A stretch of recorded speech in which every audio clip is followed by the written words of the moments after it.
So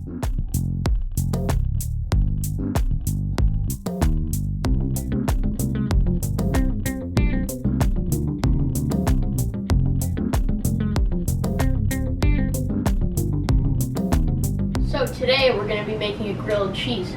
First ingredient, bread. Second ingredient, cheese. Third ingredient, mayo. So not everybody does this, but I'm using cheese sticks on my grilled cheese for an extra bit of flavor. So now that we've unpackaged our cheese, we're going to have to cut it up into little circles so it can fit on the sandwich.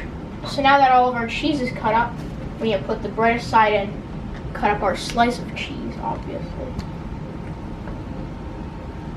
Okay, now that our cheese is cut up, we need to marinate the bread in mayo so it can fry well on the grill. Rub it around so then when we grill it on the grill, it can get a good texture and crisp. We want to put it at high heat because we want to cook it. So now that the grill is heated very hot, I'm going to flip this around and put the cheese on it. Then put some of the mozzarella cheese on it. Then we're going to stick that there so then we have more room to control it. Then we're going to get the cheese we cut up into slices and put it on top so it's held together by the slices. We're going to get the final slice.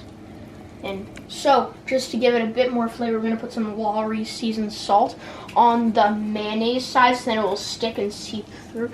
We're going to flip it. Okay.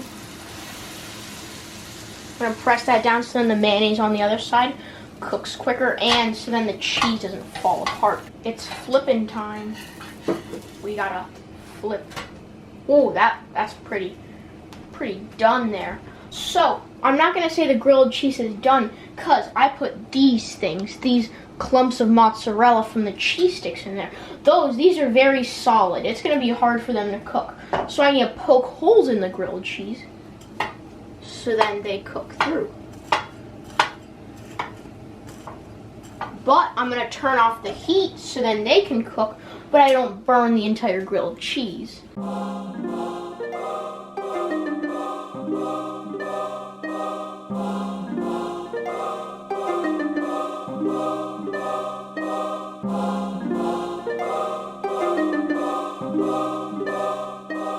And that's how you make a grilled cheese.